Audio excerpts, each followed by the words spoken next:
Тимершен. В начале Великого Улуса. Пересказ фильма «Монгол».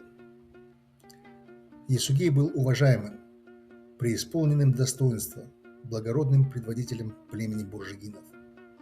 Однажды, когда пришло время женить его сына Темучина, Ясугей решил отправиться в далекий-далекий уголок бескрайней степи.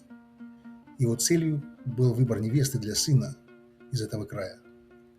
Согласно древнему монгольскому обычаю, это было очень важным решением в жизни. Проезжая мимо одного захудалого аула, Ясугей, узнав одного человека, решил остановиться у него на ночлег.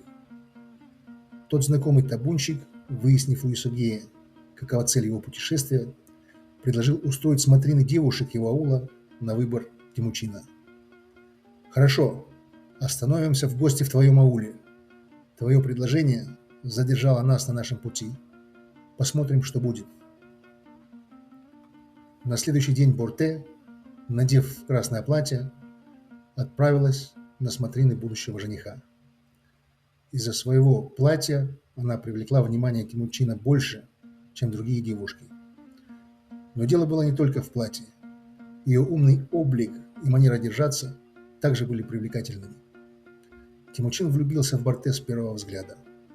Он сказал Борте: «Ты взяла в плен мое сердце». Когда Борте находилась отдельно от других девушек своего аула, Темучин дал ей обещание, сказав: «Когда я вырасту, я вернусь и женюсь на тебе». На следующий день Ясугей сказал путешественникам: «Приоритет нашего путешествия изменился. Возвращаемся к себе». Путешественники решили отдохнуть в пути. Темучин собрал кизяк и разжег костер. Здесь нужно ввести один фрагмент в повествование. Предводитель племени меркитов был врагом Ясугея. Он испытывал ненависть к Ясугею.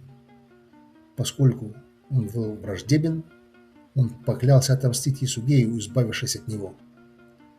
И вот Ясугей и его спутники встретились на дороге с теми самыми меркитами. Враги поднесли чашу, полную кумыса, в которой был подмешан яд. Продолжение следует.